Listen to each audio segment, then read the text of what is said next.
શક્યતા છે। નવસારી વલસાડ પરથી હજી આફત ટળી નથી। બપોરે દરિયામાં ભરતીની શક્યતા વ્યક્ત કરવામાં આવી રહી છે, જેના કારણે ચિંતામાં વધારો થયો છે। 1 વાગ્યા સુધી અનરાધાર વરસાદની નવસારીમાં આગાહી છે। રાજ્યના 12 જિલ્લામાં ઓરેન્જ એલર્ટ આપવામાં આવ્યું છે, જેમાં વલસાડ અને નવસારીની અંદર ઓરેન્જ એલર્ટ છે। નવસારી અને વલસાડને હજી પણ આગામી 1 કલાક સુધી સાવધાની રાખવી પડશે, કારણ કે 1 વાગ્યા સુધી આ બંને વિસ્તારમાં ઓરેન્જ એલર્ટ છે। હજી ઘણા નીચાણવાળા વિસ્તારો છે કે જ્યાં પાણી વરસાદી ઓસર્યા નથી, અને ફરી જો 1 વાગ્યા સુધીમાં અનરાધાર વરસાદ, મુશળધાર વરસાદ આ વિસ્તારમાં જોવા મળે છે તો સ્થિતિમાં ઘણું જ અલગ પ્રકારના દ્રશ્યો આવશે સામે, ચિંતાજનક નજારા સામે આવશે, કારણ કે હજી નદીનું સ્વરૂપ એટલું ઓછું થયું નથી કે લોકો ભયમુક્ત થઈ જાય।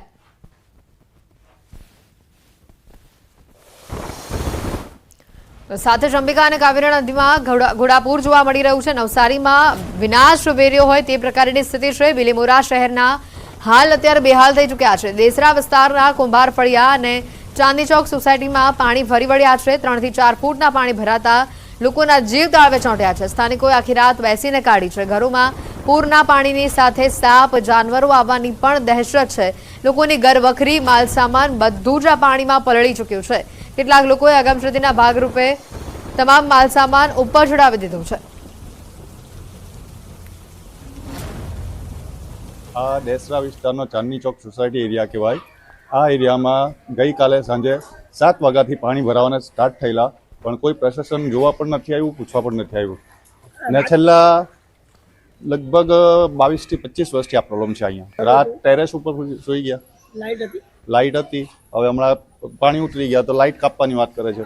લગભગ 7 વાગે ઘરમાં પ્રવેશવાના ચાલુ થયા અને લગભગ 3 વાગ્યા સુધી વધતા હતા।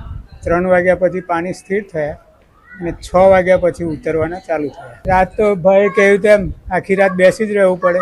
જનાવર, સાપ બધું નીકળે જ, એટલે ઘરમાં દરવાજા ખુલ્લા રાખવા પડે। આ જે પાણી છે તે લગભગ 3 ફૂટ જેટલા પાણી આવી ગયા અને બધા આખી રાત ઉજાગરો કરેલો છે। બધા બહાર બેસી રહ્યા। સાપ આવી જાય, બીજા કંઈ જનાવર આવી જાય તો બધાએ સાચવવું પડે, લાકડી લઈને જ બેસવા પડે। અને આ બધી તકલીફો અહીંયા કોઈ જોવા આવતું જ નથી આજ સુધી। પાણી હોય વધારે હજુ ચડે તો કદાચ એકાદ વાર ઓળી આવેલી, બાકી આવતું અહીંયા કોઈ જોવા જ નથી આવતું। નવસારી જિલ્લાના ઉપરવાસમાં ભારે વરસાદને પગલે કાવેરી નદી અને અંબિકા નદીની અંદર પૂરની સ્થિતિ દસમ બતાવવાનો પ્રયાસ કરીશ કે જે બિલીમોરા ખાતે જે દેસરા વિસ્તાર આવે છે, દેસરા વિસ્તારના આજે ચાંદની ચોક સોસાયટીની અંદર ગઈકાલે સાંજે 7 વાગ્યાથી અહીં પૂરના પાણી, કાવેરી નદીના પૂરના પાણીનું ભરાવાનું શરૂ થવા પામ્યું હતું। એટલે સ્થાનિકોએ આપવીતી પણ જણાવી છે કે આ જે ચાંદની ચોક સોસાયટીની અંદર 2.5 થી 3 ફૂટ જેટલા પાણી 3 વાગ્યા સુધીમાં ભરાઈ જવા પામ્યા હતા। અને વહેલી સવારે 6:30-7 વાગ્યાના સમયથી આ ચાંદની ચોક વિસ્તારમાંથી પાણી ઉતરતા જોવા મળ્યા હતા, જે અંતર્ગત સ્થાનિકોને પણ રાહતનો શ્વાસ લીધો છે।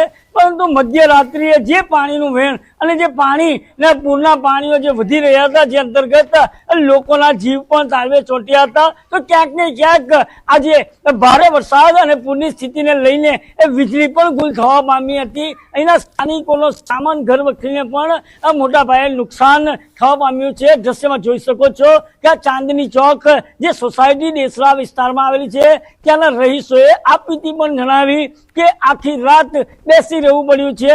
અને જે કાવેરી નદીની અંદર જે જાનવરો છે, સાપ છે, એવા અનેક જે માનવ જાતને નુકસાન કરે એવા સાપો પણ આ નદીની અંદર તણાઈને આવ્યા હતા। લોકોના ઘરની અંદર પણ ભરવા પામ્યા હતા, જે અંતર્ગત લોકોનામાં પણ એક ડરનો માહોલ જોવા મળી રહ્યો હતો।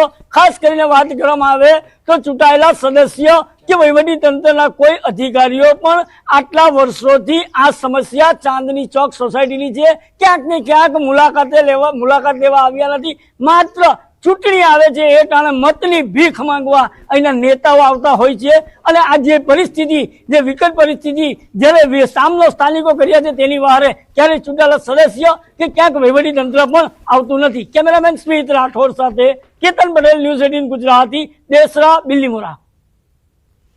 નવસારીની અંબિકા અને કાવેરી નદીમાં પૂરની સ્થિતિ છે। બિલીમોરામાં લોકોના ઘરોમાં પાણી ઘૂસી ગયા છે। બિલીમોરાના જીવનજ્યોત એપાર્ટમેન્ટની પાછળનો વિસ્તાર વધુ પ્રભાવિત થયો હતો, જેથી એક સોસાયટીના લોકોને નગરપાલિકાના સિવિક સેન્ટરમાં આશરો અપાયો। અહીંયા આરોગ્યની ટીમ પણ તૈનાત કરવામાં આવી છે. પૂર પીડિતોએ પોતાની આપવીતી જણાવતા જે હકીકત જણાવી તે ખૂબ જ ચોંકાવનારી હતી.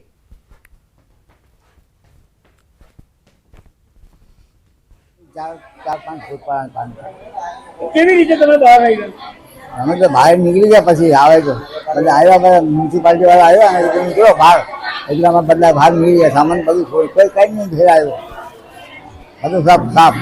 થોડું પાણી આવેલું ગયેલું ઘરમાં એટલે અમે જાતે નીકળી આવ્યા અને બધો સામાન વામાન અમારો ઘરમાં જ છે. કેટલો સામાન બધો પાણીમાં? બહાર પાણીમાં થાય જાય એવું પરિસ્થિતિ છે. હવે ઘર બંધ કરીને આવેલા કઈ ખબર નહીં, હવે પાણી ઓછો થાય તો જઈને જોઈએ. અમે 7 વાગે 7:30 વાગે પાણી ચાલુ થઈ ગયેલું એટલે 9-10 વાગે તો બહુ ફૂલ પાણી થઈ ગયેલું. 5 થી 6 ફૂટ પાણી આવી ગયેલું બધા અંદર નીચે સાઈડે આપણે ઘેર લાગે એટલું પાણી હજુ બી છે અમારા ઘરમાં. તો નવસારી જિલ્લામાં અંબિકા અને કાવેરી નદીની અંદર પૂરની સ્થિતિ ઉપરવાસમાં ભારે વરસાદને લઈને બિલ્લીમોરા નગર અને બિલ્લીમોરાના આજુબાજુનો વિસ્તાર જળથી પ્રભાવિત થવા પામ્યો હતો. ખાસ કરીને દ્રશ્ય બતાવવાનો પ્રયાસ કરીશ કે જે બિલ્લીમોરાનું જે જીવન જ્યોત એપાર્ટમેન્ટની પાછળના જે રહીશો શ્રમજીવી પરિવારો છે એઓના ઘરોની અંદર 3 થી 4 ફૂટ જેટલા પાણી ભરાઈ જવા પામ્યા હતા, જે અંતર્ગત વહીવટીતંત્ર દ્વારા સૂચિત કરી દેવામાં આવ્યા હતા કે સાંજે 7 વાગ્યા પહેલા સૂચિત કરવામાં આવ્યા હતા કે પૂરના પાણી વધી રહ્યા છે. નીચાણવાળા વિસ્તારના લોકોને સલામત સ્થળે ખસી જવા માટેની એક આગોતરી ચેતવણી પણ આપવામાં આવી હતી, પરંતુ ક્યાંક ને ક્યાંક લોકો પાણીની અંદર રહેવા મજબૂર બન્યા હતા. તો વહીવટીતંત્રએ એઓને જે સ્થળાંતર કરી અને બિલ્લીમોરાના સિવિક સેન્ટર ખાતે હાલ રાખવામાં આવ્યા છે.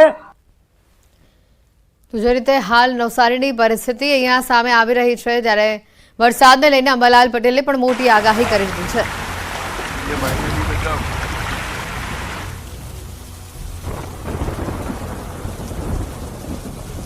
દક્ષિણ ગુજરાતમાં મેઘરાજાએ જે રીતે આખા વિસ્તારને ધમરોળ્યું છે, જે રીતનો વરસાદી માહોલ છે, અને હજી પણ બપોરના 1 વાગ્યા સુધી કે આવનારા 1 કલાકની અંદર આ બધા જ દક્ષિણ ગુજરાતના લગભગ વલસાડ, નવસારી સહિત આસપાસના તમામ વિસ્તારોમાં જે ઓરેન્જ એલર્ટ આપવામાં આવ્યું છે. સૌથી મહત્વની વાત છે કે વરસાદે જે ઘણા જિલ્લાઓમાં વિનાશ વેર્યો છે અને હજી પણ ભારે વરસાદની આગાહી વ્યક્ત કરવામાં આવી રહી છે, જેના પગલે આગાહીકાર અંબાલાલ પટેલે પણ આ વરસાદને લઈને કેટલીક મોટી આગાહી કરી દીધી છે, જે કદાચ આપણી ચિંતામાં વધારો કરી શકે તેમ છે. દક્ષિણ ગુજરાતના હાલ અત્યારે બેહાલ થઈ ચૂક્યા છે. નવસારીના દ્રશ્યો આપને બતાવ્યા કે જ્યાં લોકોના ઘરોમાં લગભગ 5 થી 6 ફૂટ સુધીના પાણી ભરાઈ ગયા છે. ઘર વખરી એમને એમ મૂકીને તેઓએ ઘરની બહાર નીકળી જવું પડ્યું છે. તેઓનો તમામ માલ સામાન કયા પ્રકારે છે તેનો પણ તે લોકોને અંદાજો નથી. આવી પરિસ્થિતિ અત્યારે દક્ષિણ ગુજરાતમાં જોવા મળી રહી છે, નવસારીની જોવા મળી રહી છે. વલસાડમાં પણ એ જ પ્રકારનો વરસાદી માહોલ છે. ત્યારે આવનારા સમયમાં કેવો વરસાદ જોવા મળશે તે મહત્વની વાત છે. અમારી સાથે અંબાલાલ પટેલ જોડાઈ ચૂક્યા છે. દીપિકા અમારા સંવાદદાતા તેઓની સાથે ઉપસ્થિત છે. દીપિકા, જે રીતે વરસાદની વાત કરે, વરસાદી જે માહોલ છે, અંબાલાલજી આપની સાથે ઉપસ્થિત છે. એકવાર તેઓને પૂછો કેવો પ્રકારનો વરસાદી માહોલ છે અને હજી આવનારા 4 થી 5 દિવસ કેવો વરસાદ જોવા મળશે? બિલકુલ, ગુજરાતમાં જે પ્રકારે વરસાદી સાર્વત્રિક છે અને તેને કારણે સૌથી મોટી અસર ક્યાં જોવા મળશે તે વિષય પર અંબાલાલ પટેલ મારી સાથે છે, આગાહીકાર, તેમની સાથે વાત કરીશું. શું કહેશો દાદા, આ વખતનો વરસાદ કેવો રહેશે? ગુજરાતની અંદર કેવી પરિસ્થિતિ સર્જાશે? હમણાં ગુજરાતમાં તો હળવા ભારે વરસાદી ઝાપટા પડવાની શક્યતા છે. કોઈ લગભગ ગુજરાતના ઘણા ભાગોમાં કોઈ મોટી સિસ્ટમની શક્યતા નથી. આમ છતાં બંગાળ ઉપસાગરનું જે ડીપ ડિપ્રેશન હતું તેની શાખા લગભગ બનાસકાંઠાના ભાગોમાં વરસાદ વરસાવી શકે છે, પરંતુ રાજસ્થાનના ઘણા ભાગોમાં ભારેથી અતિભારે વરસાદ થવાની શક્યતા રહેતા કેટલાક ભાગોમાં હળવા પૂરની પણ શક્યતા રહે છે. મધ્યપ્રદેશના ભાગોમાં પણ ભારે વરસાદ થતાં નર્મદા નદીનું જળસ્તર વધી શકે છે. આ ઉપરાંત કર્ણાટકથી લગભગ દક્ષિણ ગુજરાત સુધી એક પશ્ચિમ ઘાટમાં સક્રિય ચોમાસું છે, તેના લીધે આહવા, ડાંગ, વલસાડના ભાગોમાં ભારેથી અતિભારે વરસાદ થવાની શક્યતા રહે છે. દક્ષિણ ગુજરાતના ભાગોમાં પણ ભારે વરસાદની શક્યતા રહેશે. નવસારી વગેરે ભાગોમાં પણ ભારે વરસાદની શક્યતા રહેશે, સુરત વગેરે ભાગોમાં. આ ઉપરાંત જંબુસર અને લગભગ તેના સંલગ્ન વિધ્યના ભાગોમાં પણ કેટલાક ભાગમાં ભારે વરસાદ થવાની શક્યતા રહેશે. સાતપુરાના ભાગોમાં પણ કેટલાક ભાગોમાં ભારે વરસાદ થવાની શક્યતા રહેશે. પરંતુ વરસાદ અંગે જોઈએ તો શ્રાવણ માસમાં ગરમી પડવી જોઈએ અને ભાદરવામાં ઠંડી પડવી જોઈએ, તો જ વરસાદ વધારે આવી શકે. અત્યારે શ્રાવણ માસમાં સવારે ઠંડી પડી રહી છે, એટલે હમણાં હળવા ભારે વરસાદી ઝાપટાની શક્યતા છે. પરંતુ જે સિસ્ટમ રાજસ્થાનના ભાગોમાં થઈ છે એ રાજસ્થાનના સંલગ્ન ભાગો અંગે જોઈએ તો આ વરસાદની શક્યતા જે છે બનાસકાંઠાના ભાગોમાં કેટલાક ભાગમાં હળવાથી ભારે વરસાદ થવાની શક્યતા રહે છે. ઉત્તર ગુજરાત કેટલાક ભાગમાં હળવાથી ભારે વરસાદ થવાની શક્યતા રહે છે. અને આ ઉપરાંત પંચમહાલના વગેરે ભાગોમાં પણ હળવાથી ભારે વરસાદ થવાની શક્યતા રહેશે. મધ્ય ગુજરાતના ભાગોમાં કેટલાક ભાગોમાં હળવા ભારે વરસાદી ઝાપટા આવી શકવાની શક્યતા રહેશે, જેમાં વડોદરા, આણંદ આ ભાગોમાં કેટલાક ભાગોમાં ભારે વરસાદી ઝાપટા આવી શકે. કપડવંજના કેટલાક ભાગોમાં પણ ભારે વરસાદી ઝાપટા કે હળવા આવી શકવાની શક્યતા રહેશે. પરંતુ અન્ય બાબતો જોઈએ તો તારીખ 10-11 આસપાસ એક લગભગ બંગાળ ઉપસાગરના ભેજના અને અરબ સાગરના ભેજના કારણે વરસાદ આવી શકવાની શક્યતા રહેશે.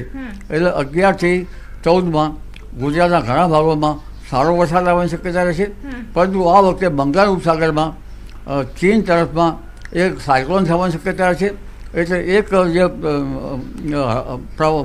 જે વાયુનો પ્રવાહ છે ભેજવાળો એ ચીન તરફ જશે અને અન્ય લગભગ મધ્ય ગુજરાત થઈને ગુજરાતના ભાગો સુધી આવવાની શક્યતા રહેશે. અરબ સાગરનો ભેજ પણ આવશે.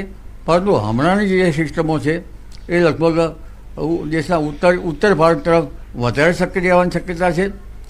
ત્યારબાદ તારીખ 25મી 26મી ઓગસ્ટ આસપાસ બંગાળ ઉપસાગરમાં એક સિસ્ટમ બનશે અને આ સિસ્ટમ પણ લગભગ મજબૂત હોઈને ભિન્ન ભિન્ન ભાગોમાં તારીખ 30મી ઓગસ્ટ સુધી વરસાદ આવવાની શક્યતા રહેશે.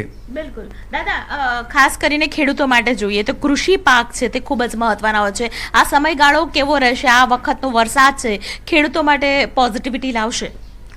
ખેડૂતો માટે તો તારીખ 17મી તારીખ પછીનો જે વરસાદ મઘા નક્ષત્રનો છે તેનું પાણી સારું ગણાય છે, એટલે એ વરસાદ સારો રહેશે.